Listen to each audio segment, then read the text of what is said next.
90% of these features that you see in Ladder Suite were ideas of fellow EMTs, medics, firemen that have come up to me and they're like, that are doing the job. Yeah. And they're like, hey, you just know like there's not going to be a good outcome. Yeah.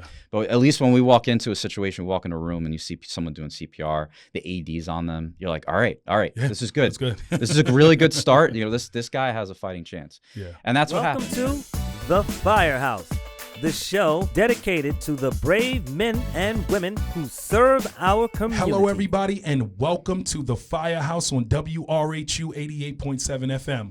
I am your host, Chris Moses, and today, sitting with me in The Firehouse is my boy, Mike Nelson. What's going on, man? Hey, how are you? Thanks for having me. Good. Yeah, thank you for coming down. So, listen, for my audience, for people that don't know you, right? Mm-hmm. Just tell them your name. Tell them, just when you decided to kind of go into emergency services, which we're going to talk about, right? Mm-hmm. How long have you been in those emergency services? And then a little bit of quick plug about Ladder Suite. Just tell me a little bit about it. We're going to go into detail, but just tell them a little bit about what it is. Yeah, absolutely. So my name's Mike Nelson. I've been involved in EMS services since 2009. Okay. Which seems like forever ago. Yeah.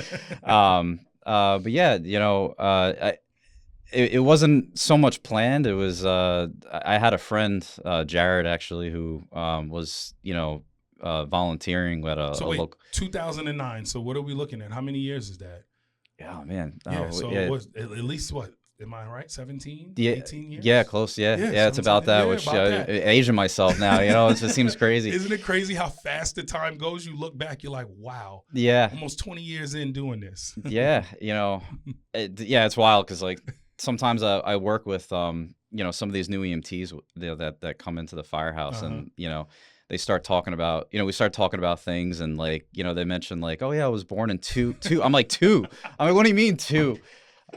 Right? I'm like, no, that's impossible. You're no. Did your parents know you're here? It's crazy. I started when you were born. I know. I'm like, we start, me and my like the other medics that I work with, we start talking about stories and stuff, and they're like, what are you talking about? And they're like you weren't even born yet. Yeah, crazy, can't even.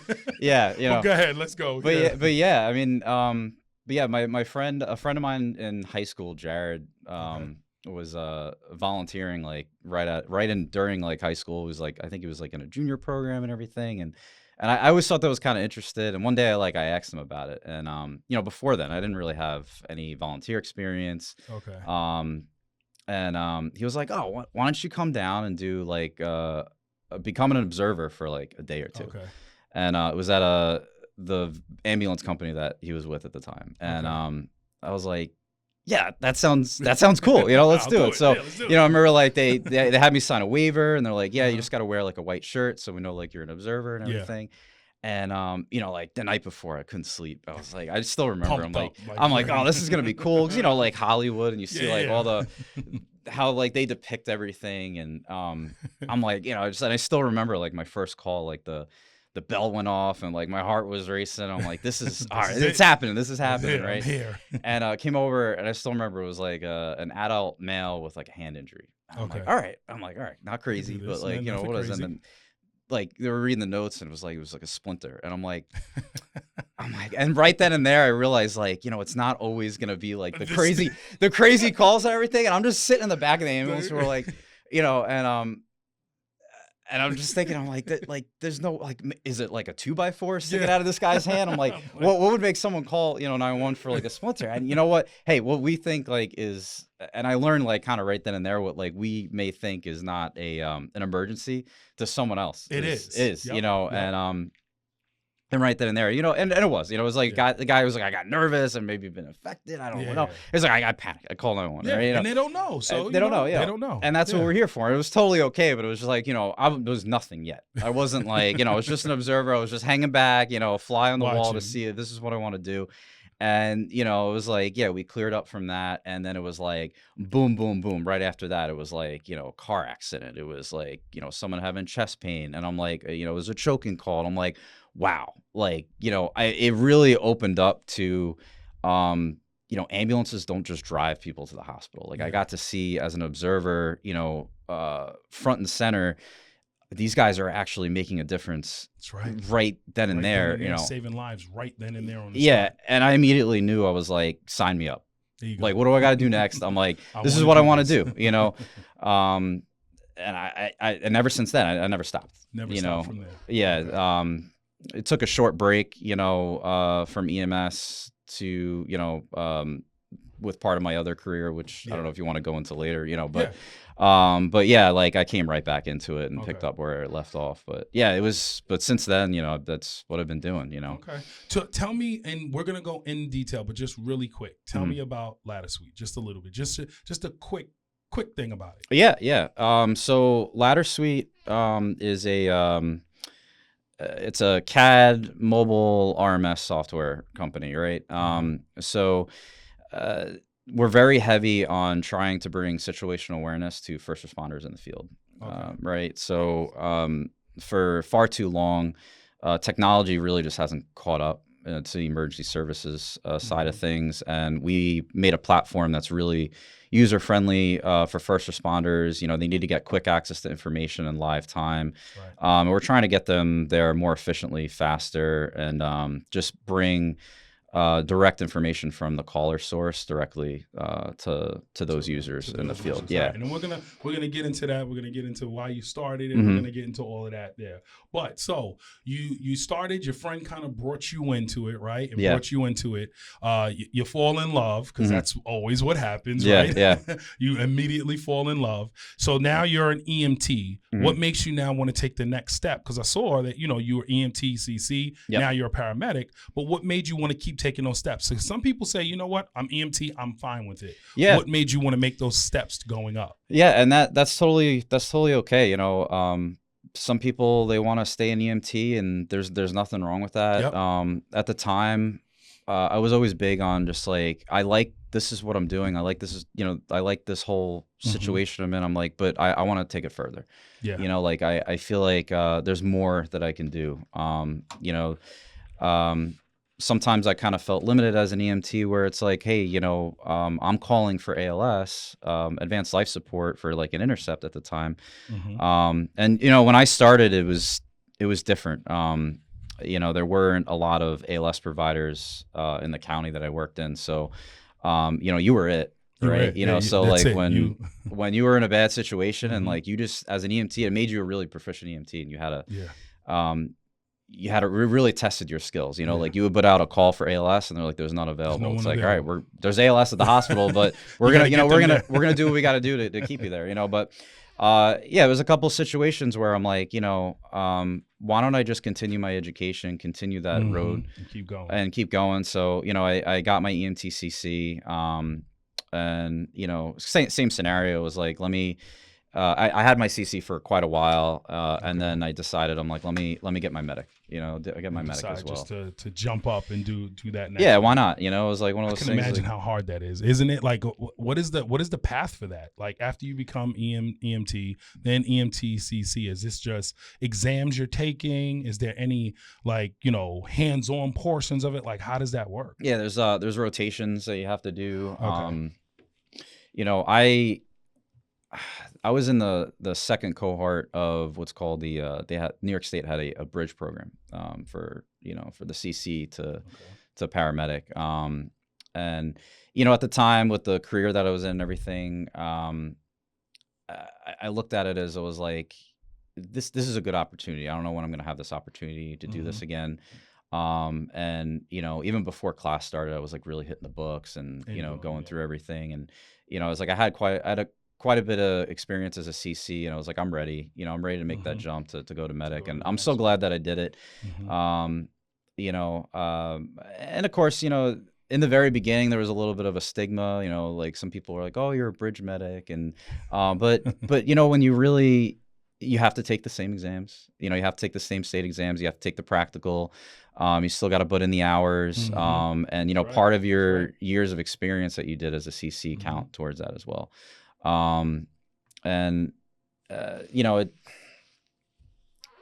wouldn't change the way. Wouldn't change the way. I'm so happy that I did, made that jump. And, if anybody is still considering like, should I continue my education? Is it worth it? And this is your call right now. Yeah, do it. Keep doing it. Do it. Keep doing it. Just do it. Absolutely. So let me ask you a question. Just growing up, right? I mean, I know you said that, it was your boy that kind of put you on. Was this ever a thought growing up? Like, this is what you were going to do and be into emergency services? As a kid, obviously I saw the fire trucks and the ambulances. What kid doesn't like that and everything? But, my heart was really in aviation. I always loved the thought of flying, that was the career path that I took. That was what you took. So let's talk a little bit about that. I don't have many pilots that's sitting here. Yeah. So tell me a little bit about that. It's funny because we're going to definitely talk offline too, because my son wants to be a pilot. Oh, great. Yeah, I will tell you. Definitely talk everything offline about that. About he is 16. We're looking at different schools and things like that for him.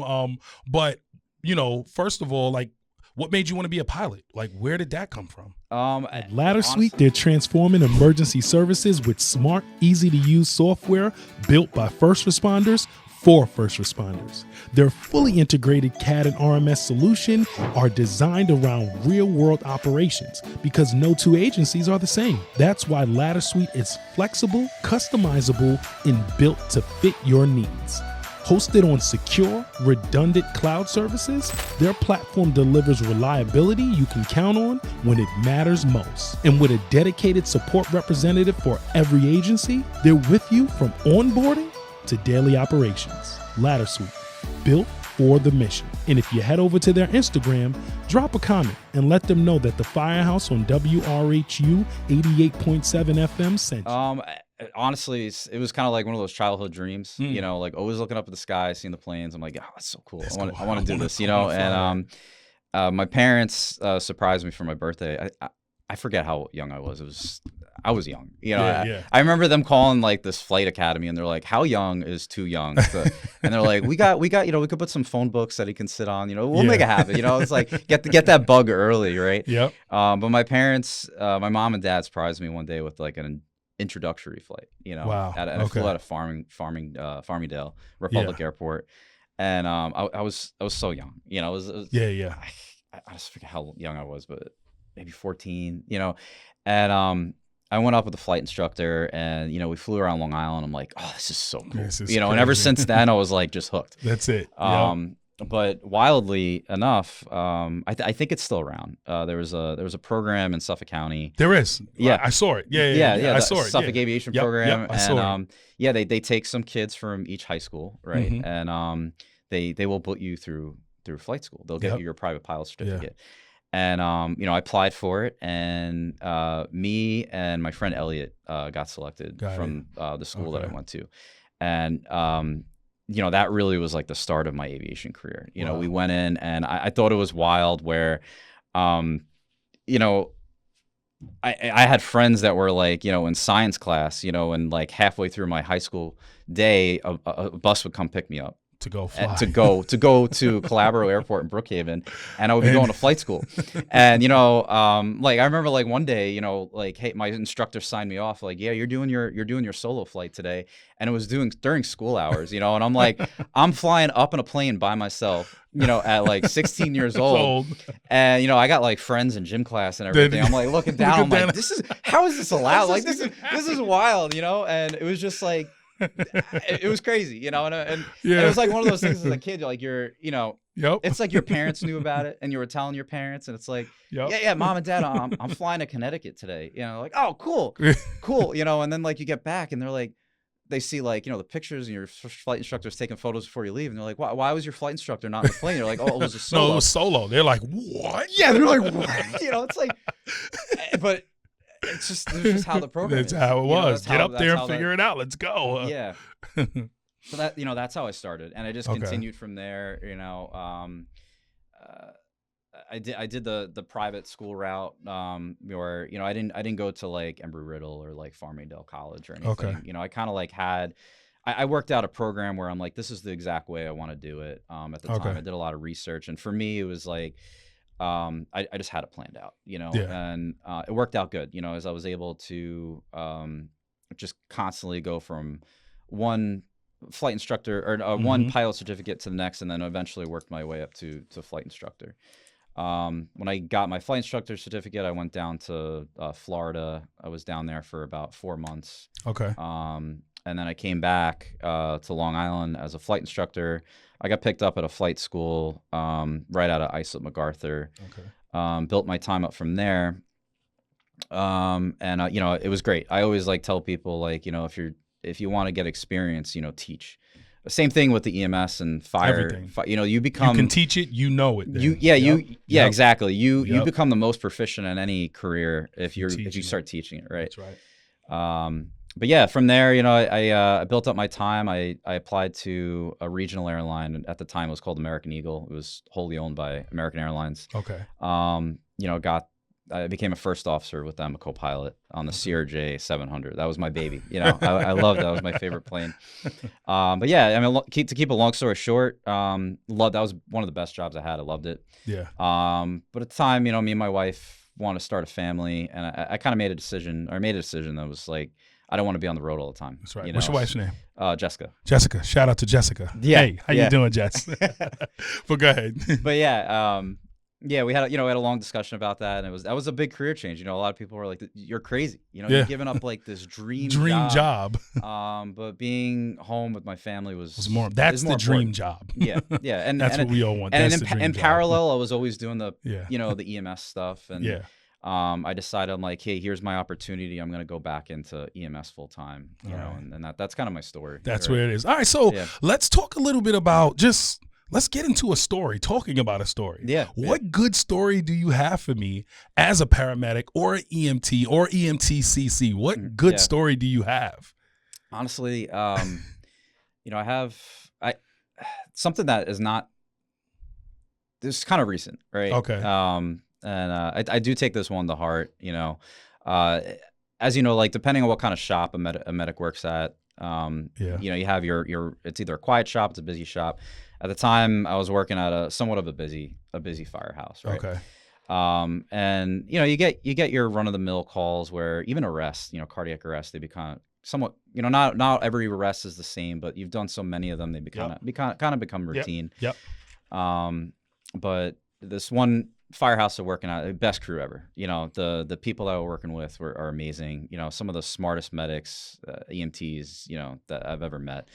They all come from all forms of life too. You know, some of them are full time, some are part time. You know, they work at Fidney, they have experience that come over. And this one night, we were working, and you know, we get toned out for an arrest, and it was the A team. You know, it was like I was like, all right, let's do this. You know, it was coming in. You know, we were going, and it was at a sports center, and it was a coach. He was teaching kids like exercise routines and stuff, and he went into sudden cardiac arrest. Wow. Yeah, and it was, you know, it's like one of those things that happen, and sudden cardiac arrest happen even for healthy people that have like no medical history. It can happen. And I like telling the story because the outcome of it really puts into detail how important learning CPR is as a bystander. Right.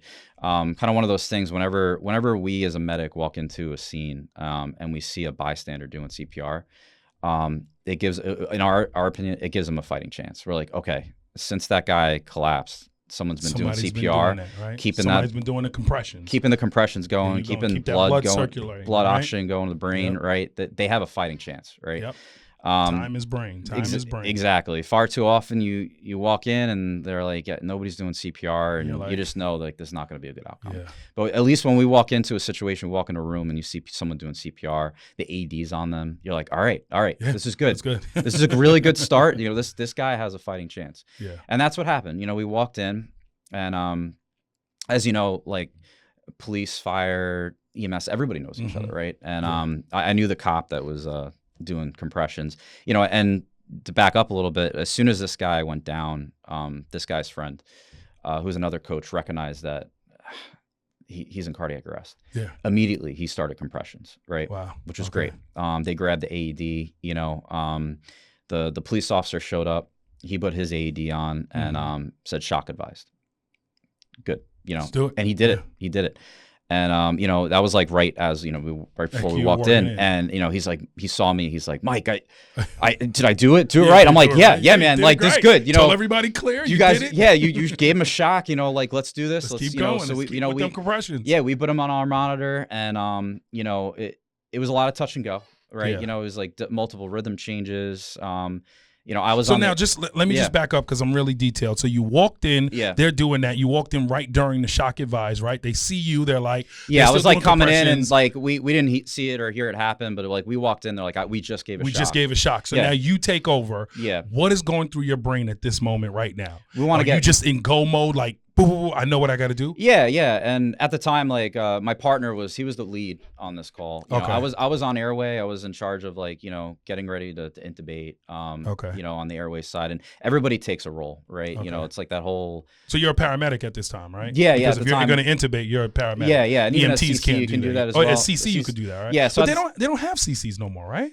They're still there. Oh, don't they stopped the classes? I remember they're hearing something like you couldn't take the CC classes, then you could. Then I don't think you can take an original. That was the whole point of the bridge program. But I have to check. I think there's a possibility that maybe bringing it back. You can still have that back. Yeah, like you can still be a CC. You can refresh through CMEs. I don't think you can do like a refresher class. I'm not really sure. Okay. Yeah. Oh, good. So, so you get there, you're on the scene. Like, what's going through your brain? Like, so you know, Jason was the one. My friend Jason was the one running the call. I had my other friend Joe, and we all just took our parts. You know, like Joe was going to be on meds. Jason's, you know, running the call. I'm on airway. You know, we slide right into our training, and it's like that whole ACLS protocol, right? So like we start getting information. What happened? You know, was he complaining of any chest pain? What happened? You know, and everybody's giving us all this information.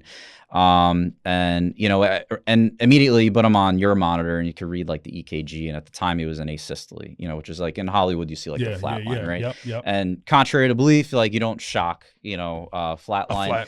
Yeah, it's like the VFib, you know, VTAC without pulse, you know, those typical rhythms that you would shock. So like, we start giving him medication. You know, what time we gave him epinephrine, and we had a couple rhythm changes that we worked through.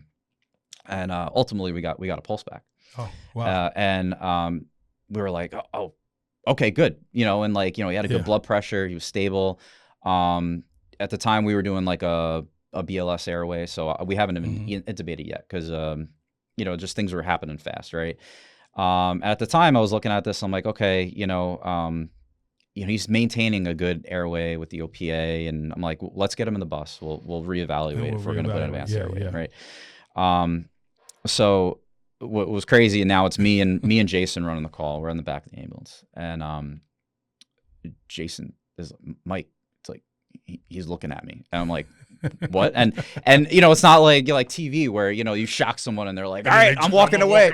I'm just gonna go home. I'll check with my regular doctor now. Thanks, guys. You know, it's like that doesn't happen. You know, it's like, and especially in the pre-hospital environment, you don't see people wake up. You hear maybe like months later, they're like, hey, that guy, you know, that you got back, which is rare, you know. Unfortunately, it's rare that you get to find out, you know.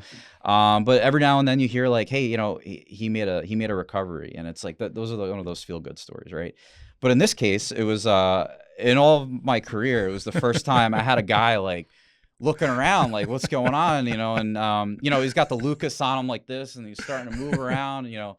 And the Lucas is like a machine that does CPR for you. And I was like, I don't like this. You know, I'm like, I don't like this at all. I'm like, what's going on? So now, wait, this happens. Do you stop the Lucas? Like what? Oh, yeah. Because so it's like, now. At the time, like when we got pulses back, right, it was ROSC, like return of spontaneous, you know, circulation. And so you turn the Lucas off. But, okay. You know, we keep but it there. it's just there just in case you got to. Yeah, because oftentimes you get pulses back and then they code again, right? So I don't want to have to get the Lucas back on put it and on. So so those pads stay on, the Lucas stays on, right? Okay. So he just wakes up. He starts looking around, and I'm like, okay, you know, and now he starts mumbling. And hey, buddy. I'm like, what is going on?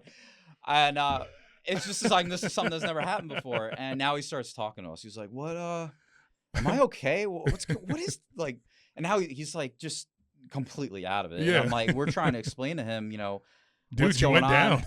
And I'm like, do you have chest pain? He's like, yeah. And I'm like, I would assume so. You just had this machine on you. If you didn't have chest pain before this, you definitely You did have it now.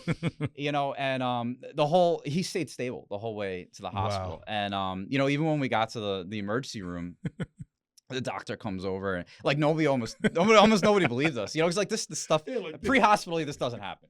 You know, unless you're like, they code right in front of you and you got the pads on already. Yeah. You know, then yeah, but like someone who's been down for a certain amount of period. Yeah. Someone else doing CPR. Exactly. You don't actually know how long they've been down. Yeah. And the ER doc came over. It's like, guys, what's going on? He's looking at us like, you know, what, you got the Lucas on him. What is this guy's up and talking, you know, get that thing off of him.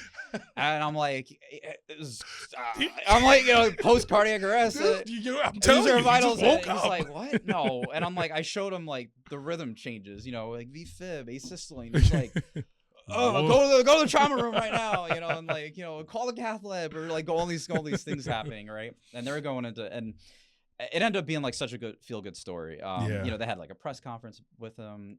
He came back to the Firehouse, and you know, he was like, he took that opportunity. He's like, this is my second chance at life. You know, he's like, I'm gonna eat healthy, spend time with my family.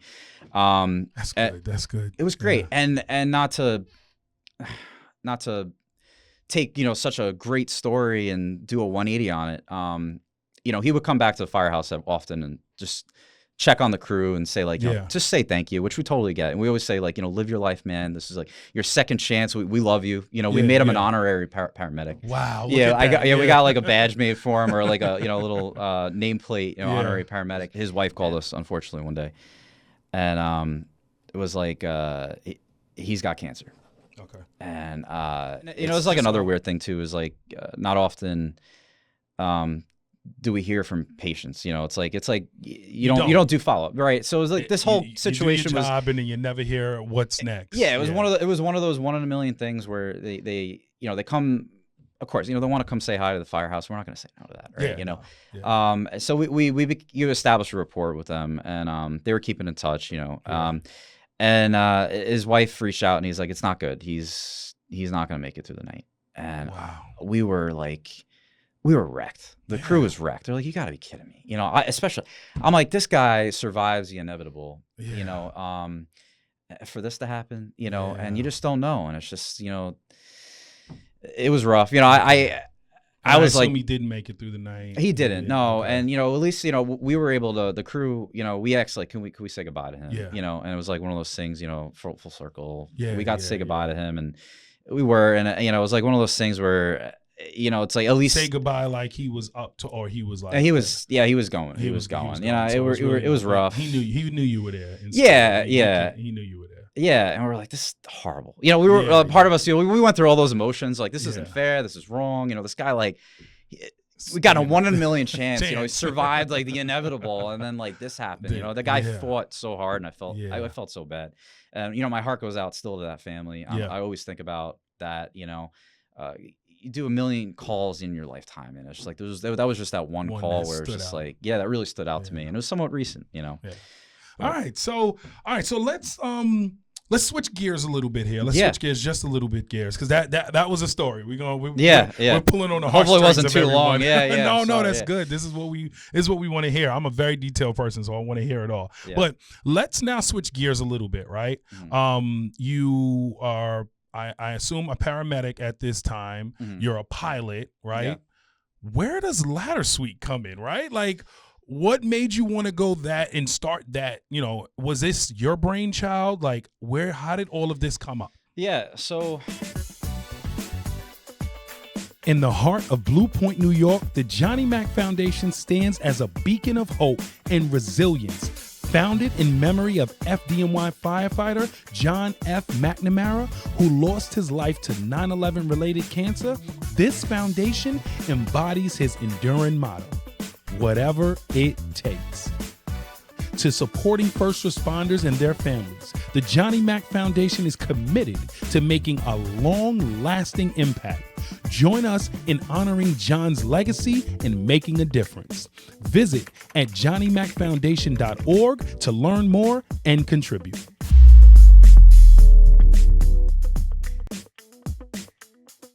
So, coding, development, it was always like just a hobby of mine. Okay. And I'm probably dating myself again, but I don't know if you remember MySpace. Of course. Yeah, obviously, right?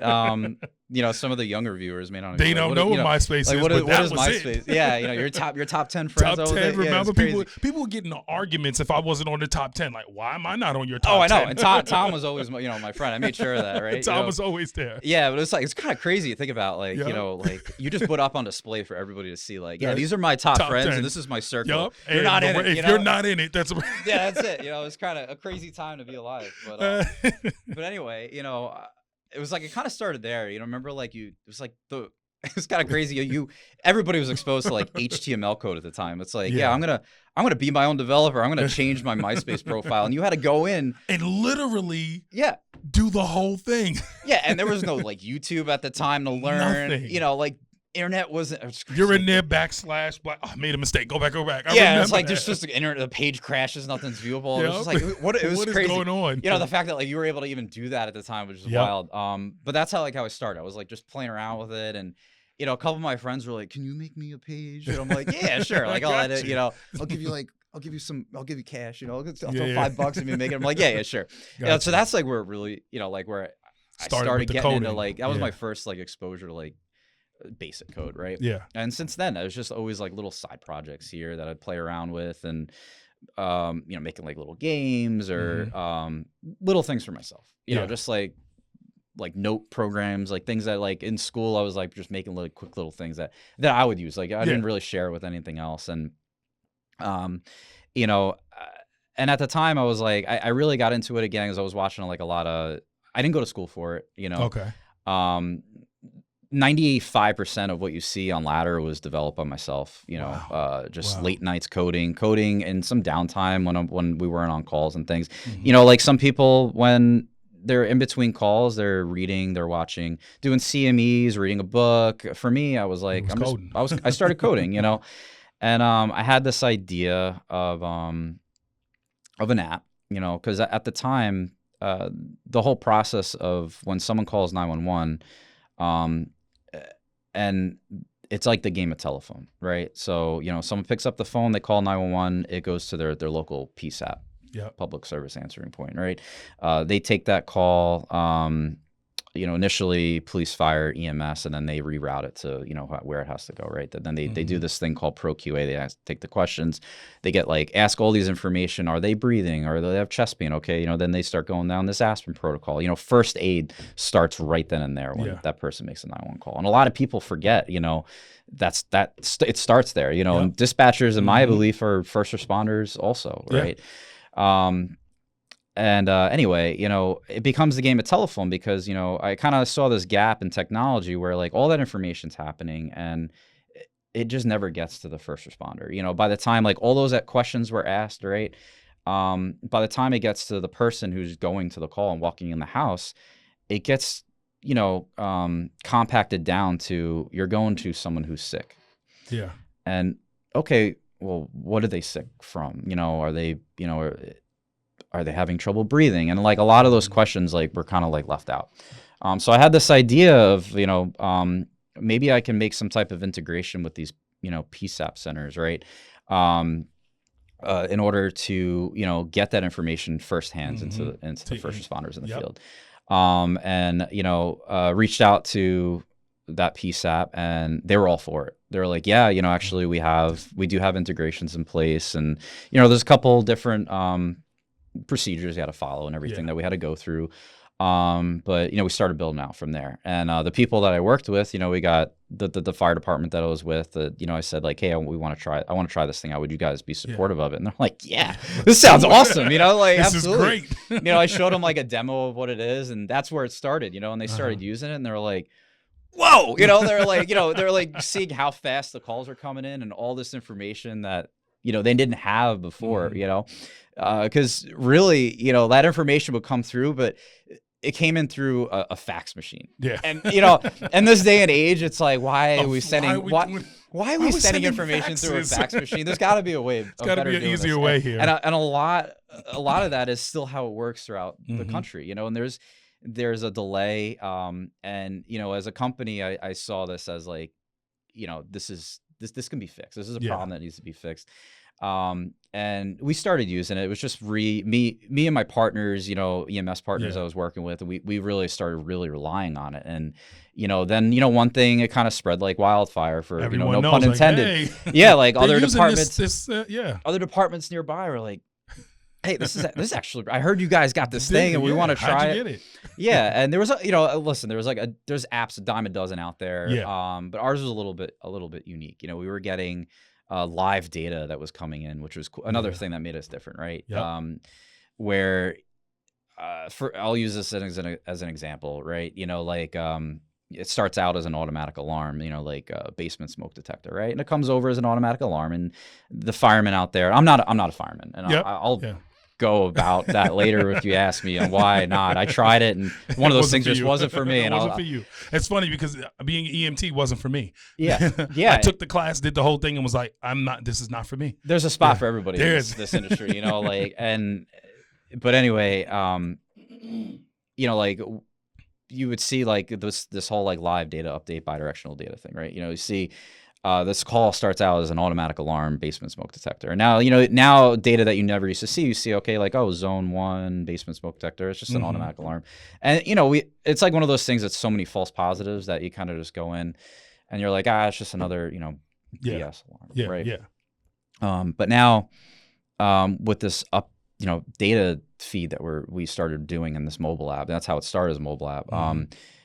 Now you get these live updates, and like sometimes you would see it's like, hey, 911 caller called back, and you're looking at these notes, you get a notification that says they see smoke and flames coming up their basement stairs. Wow. And you're getting that like instantly. Right there. So, so like the second they call 911, that dispatcher's putting that information, they're updating the call, and now you're saying that you're getting it. Calls. This is going on. This is going on. Yeah. Which now for the other side is listening, like, hey guys, this is real. This is it. Yeah, I remember watching it was like in the Bay one time when they got an automatic alarm, and this guy's like opening up his phone. He's like, hey guys, this is changing, and they're looking, and then like now dispatch just got the phone call, and they're like, hey guys, you're getting upgraded now. It's a structure fire, and this information is so valuable not to put it into the hands of the people that need it the most. They need it. So that's how we started, and since then, I've had so many, being a first responder myself, using the application, using my software, I've had so many opportunities of people coming up to me and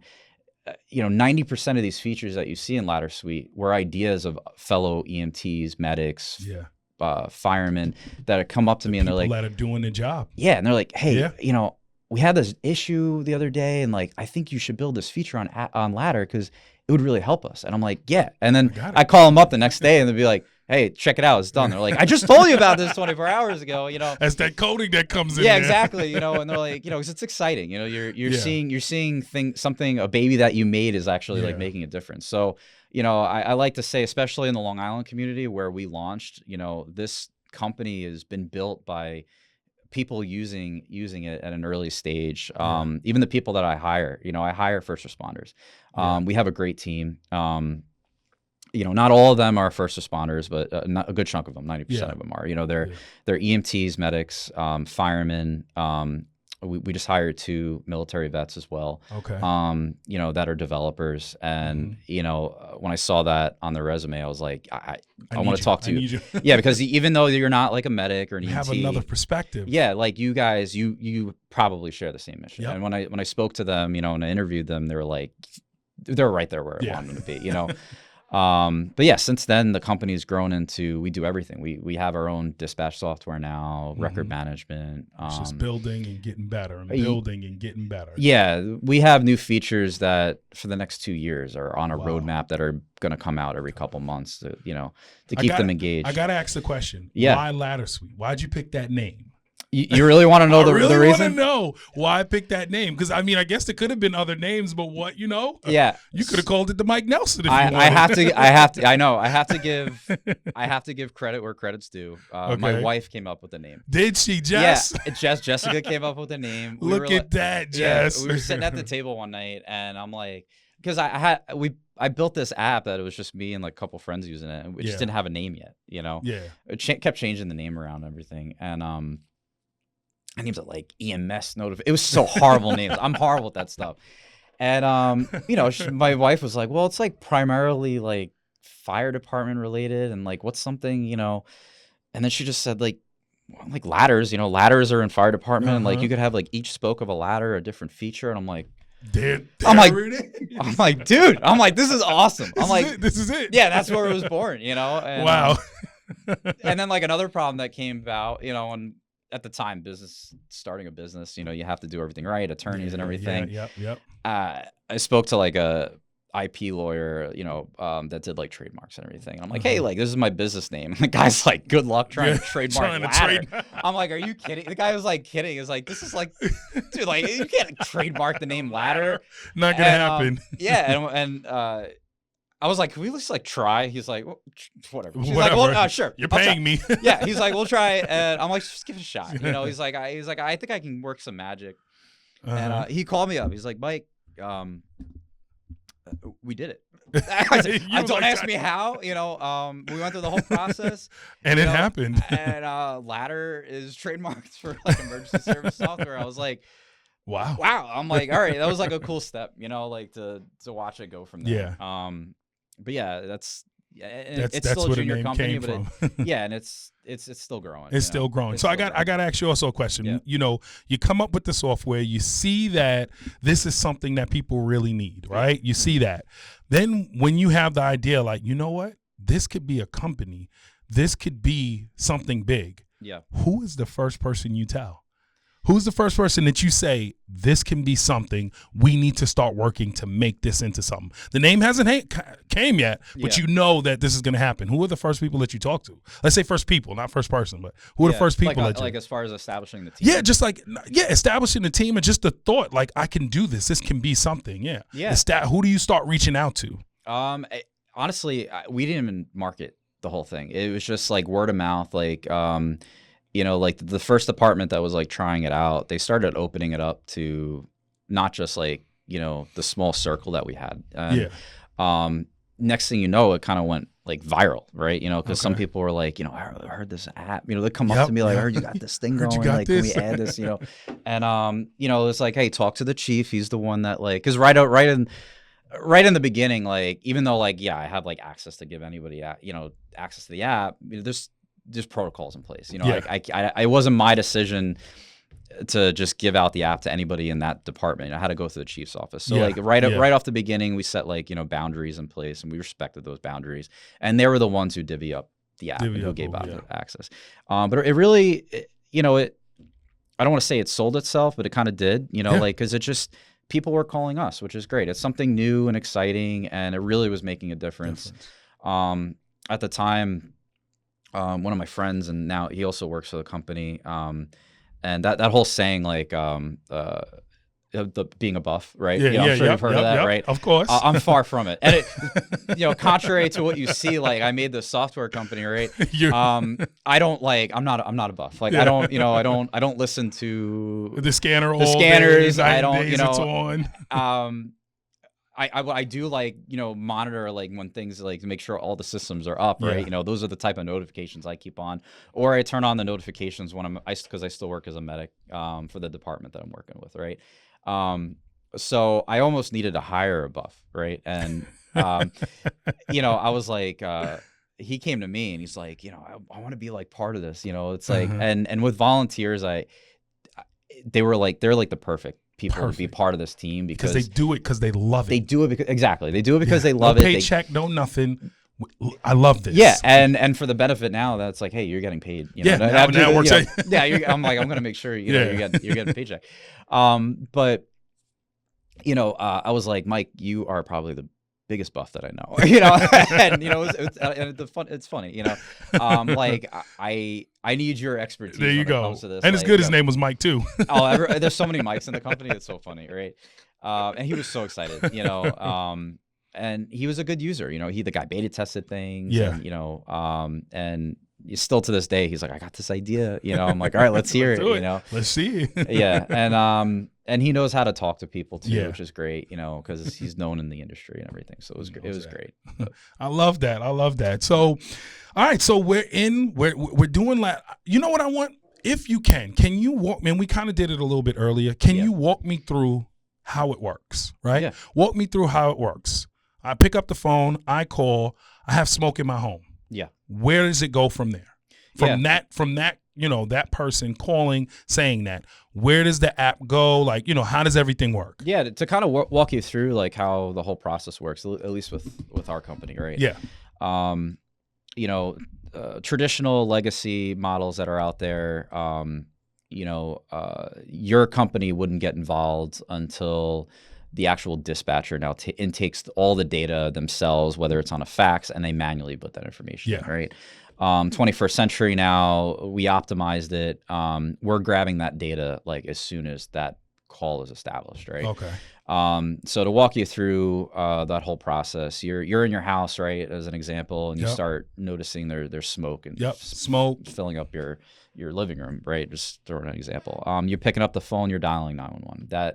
That call is now getting routed to a primary or secondary like PSAP, right? So it hits your primary PSAP center. And in some areas of the country, they do all the call taking dispatching there, or they may like, you know, forward the call from there.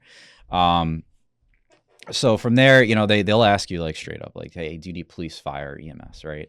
And in most cases, I think in this area, if you say, hey, I need police, they hold that call right there and they dispatch police, right? Or if they need fire, EMS, they stay on the line, they get their information, they port it over to another PSAP center that specializes in that, right? So now, you know, hey, so your case, my house is filling up with smoke. They're like, okay. And they bring in another PSAP, right? Which is like fire, you know, so they're doing these EMT codes, right? So now they're getting the basic information. Obviously, you know, your safety is paramount. So they're telling you probably to evacuate, you know, get everyone out. Get everyone out of the house, right?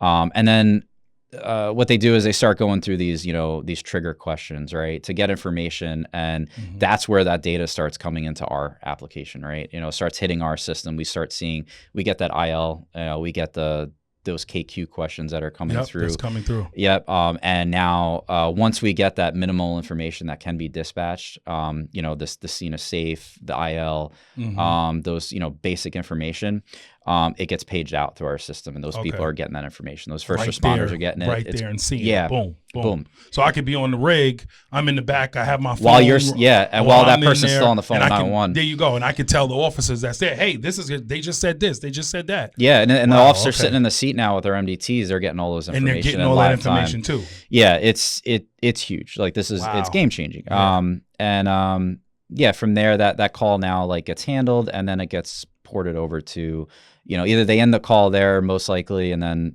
the local dispatcher will pick it up. You know, the local dispatcher with that fire department usually is where it takes over. Okay. Or it stays with that secondary PSAP.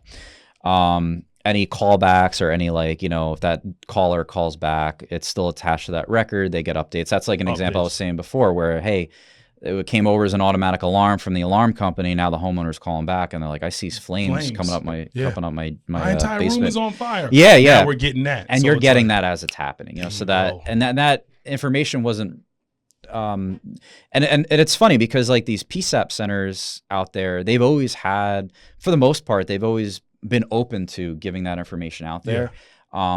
It's just on the private sector side, it was lacking. And that's where Ladder Suite came in. Okay. You know, and I mean, obviously I don't sound, because of my own company, but I think we're doing it the best than anybody else, right? You know, that's right.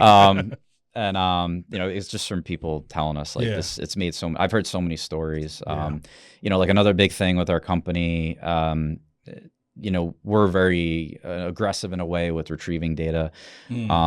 So you know, those phase 2s hits, the Annie Alley data, if available to us and supplied to us, we supply that to the first responders in the field. You know, I had a really cool use case where one day I was working as a medic, and this lady went out a hike, and she's like, you know, for whatever reason today, I'm going to go off the hiking trail, and she fell down an embankment. Wow. And she called 911. It's like, I broke my leg, you know, and I need help. I'm stuck down here.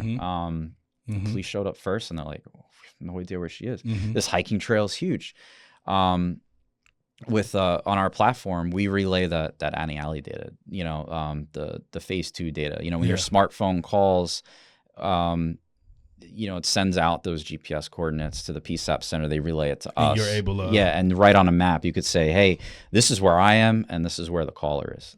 So in that situation, we were there, they were talking about sending aviation up. Mm-hmm. And me and my partner, showed up, and she's a quarter mile into the woods. So we went on a hike, went over that hill, and she's like, hello, it's like, I'm right here. And we're like, yeah, it says, and it's accurate. It's doing what it's supposed to do. Yeah. Yeah. That's and like great. Information, data sets that have been around for a decade, and just hasn't been utilized the way it should be. The way it should be. And that's where we're coming in to change. I love it. Yeah. I love it. I love it. All right. So let's keep going here. We do have to play a game called the Flashover. We have to play this game. Okay, yeah. So if you haven't heard of the let's Flashover, basically I'm going to ask you 2 questions. I ask you something like Android or Apple, right? You got to give me the answer really quick, all right? But for you, because you're a paramedic, we're going to make this into kind of an emergency services kind of thing, all right? Yeah, let's do it. We're going to do that. All right. So, Mike, are you ready for the Flashover? I'm ready as You ever. are ready. Yeah, all right, let's go. Trauma call or medical call? Medical call. Medical call. Why? There's a lot that you can fix in the field. Okay. Trauma, you just scoop and go. Yeah. And someone else said that. I just got to do whatever and get them to the hospital. That's the only thing I can do. Yeah. As a medic, there's a lot you can do as on a medical call. Yeah. All right. Let's keep going. You got a choice. Mm-hmm. Cleaning the ambulance or restocking the supplies? Restocking. Restocking? Yeah. That is, you know what? I think you're the first person that said that. Yeah. Everyone's usually like, no, I don't want to deal with that. I can look at expiration dates. Yeah. I'll just clean and get it over with. Yeah. Why restocking? Yeah. Cleaning the ambulance is easy, but like when it's your shop and it's like, it's your unit, you and want to make sure if you're restocking it, like, when you go on the next call, like there's no question that you're going to be missing equipment. Because if you are, it's on you. On you. It's on you. There's nobody to blame but yourself. But yeah, I like restocking just because I know, that's my ambulance and I know what's and on that's it. you. Yeah. All right. I know that when you usually on shift, you pick whatever, but which one? Do you want to rather drive or do you want to be in the back? Patient care. Depends on the call. But yeah, most of the time I like being in the back. I like being the tech. Yeah. Being in the back. Yeah. All right, let's go. So pull up to the scene, right? This side, they're about to give birth. There's a lady on the floor, right? They're getting ready to deliver this baby. Or this side, it's coming. We don't know what's going on. It's coming. Yeah. Or this side, they're doing CPR. Which one are you taking? You come right there and you got to go to which one? Which one are you going and why? Oh, man. Like at the same time? Same time. For whatever reason, this one, maybe they saw that happen and then they dropped down. And this one, they're doing CPR active. You see them. They come over here. She's screaming, it's coming. The baby's coming. You got to pick which side you going. Well, it seems like they're doing CPR already. Okay. I'll probably go to the birth. You probably go to the birth. Yeah, they probably need the most help. Okay. Yeah. All right. Yeah, they're doing basic triage, I guess. Yeah. You probably go to the pregnancy. So you're going over the pregnancy call. Some people's like, no, I'd rather go over that side. Yeah. All right, let's keep going. Last one that I got. You're in the ambulance. Would you rather a broken AC in the summer or no heat in the winter? Whatever's wrong with the rig. Broken AC. Could always put a window down. There's not much you can do in the winter. Yeah. Could always put a window down. Super, super cold. I love it. Okay, how about this? Day shift or night shift? Day shift. Which one? I work the night shift so much. You're done. I'm day guy now. Yeah. You're the day guy now. Yeah. All right. Let's keep going. I got a quick question of what is a common myth that you would like to debunk about being a paramedic or EMT or EMT-CC? What is a common myth that you'd want to debunk? A common myth. I probably, it's not, for someone who's not involved and only see what it is like on TV and everything, there's a lot more that happens in the background that like probably people don't know about. It's not going to be all those hero calls all the time. There's going to be calls that may seem like a waste of time. But it comes with the job. It comes with the job. It comes with the territory. Yep. Like I said earlier, what some people may seem, what you may not seem as an emergency is an emergency for them. Just like them. you said, that splinter guy. Yeah, exactly. And I'm in my mind at least, I'm happy. I'm happy to. You do to do it, because that's what we're there for, right? I love it. I love it. All right, I got 2 more questions for you before we get out of here. First question is, how in a whole has being, volunteer, EMT-CC, paramedic, how has that changed your life?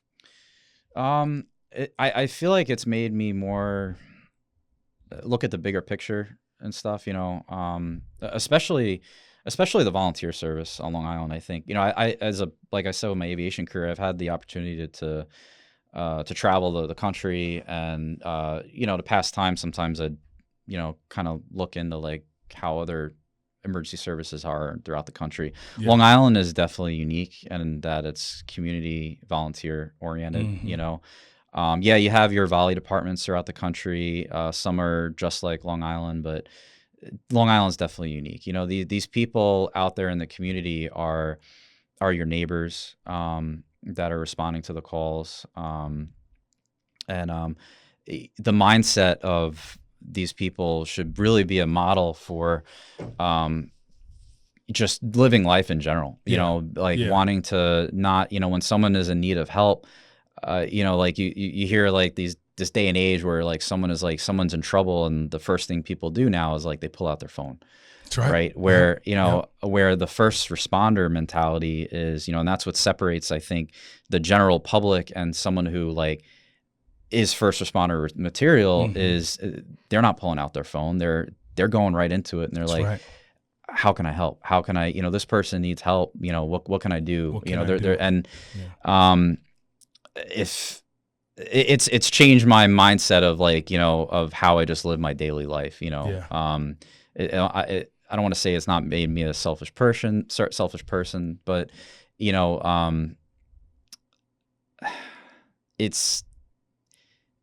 I'm always in my mind. It's like, how can I better my community? How can you do that? How can I help somebody? You help somebody out? Yeah, I love that. I love it. All right. So, before we get out of here, how do people get Ladder Suite? Like, if there's a department that's listening right now, mm-hmm. and they're like, you know what, I want to try this out. I want to trial this out. Or I want to see. How do they get in contact? What are their steps to do this? Yeah, just reach out. They can call us on the phone, 631-825. 8121, or you can actually, I may have gave you the wrong number. You may have to edit that one out. Yeah, I'll just give you the website. Yeah. So let's start there. Yeah. So just the website, or Instagram or anything like that. How would a department reach out and get information about it, and maybe want to trial this and see if this works for them? Ladder Suite. Yeah.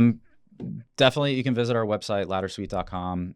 There's a contact form on there. You can reach us by email, support@laddersuite.com. Okay. Even social media, you can reach us out on there. Okay. We're very representative oriented, so someone definitely will get back to you shortly. Okay. But something that makes us a little different too is we handle a lot of the integration in-house. So once we ask some questions about of a department that's interested. We were born, raised in Long Island, but we're spreading mm-hmm. outside in the region. Okay. We have some departments that are upstate, outside of New York now, and we took care of all that took care of all that integration, and it goes smoothly. But yeah, we can definitely always set up a demo, get them for more information about what kind of services that they may need, and get them going. So I love it. I love it. Listen, Mike. Thank you. Thank you. Thank you for coming down to the Firehouse, man, and just telling us the story. Another quick shout out to Jess, because that's why we got the name, right, Jessica? Thank you for giving us the name. Yes. All right, for giving us the name. But is there anything that I'm forgetting? Anything that I'm forgetting? No, this is a great time. Good. Yeah, I'm really happy. Yeah, man. Thank you. Ladder Suite also is a proud sponsor of the Firehouse, so thank you for doing that. But yeah, man, thank you so much for coming down, man. Coming down to the Firehouse. Thanks. We'll talk more, and we definitely will we'll connect more, and hopefully I want these departments to hear this and give it a try. I mean, this sounds like something amazing. This is going to help. It'll help everything as you're responding, and help you be a better firefighter, help you be a better, EMT, whatever it is. So Thank you so much, Mike. It's been a for coming pleasure. down. Thank Yes, you so much. You. All right. We just heard from my boy, Mike Nelson from Ladder Suite about his life as a paramedic. Well, he started as an EMT, then EMT-CC, then a paramedic, and now a business owner, also a pilot. So, I mean, we got into that too. So I hope you enjoyed this conversation. Please like, share, subscribe, do all of those things. I am your host, Chris Moses, and please tune in next week to another great conversation in the Firehouse.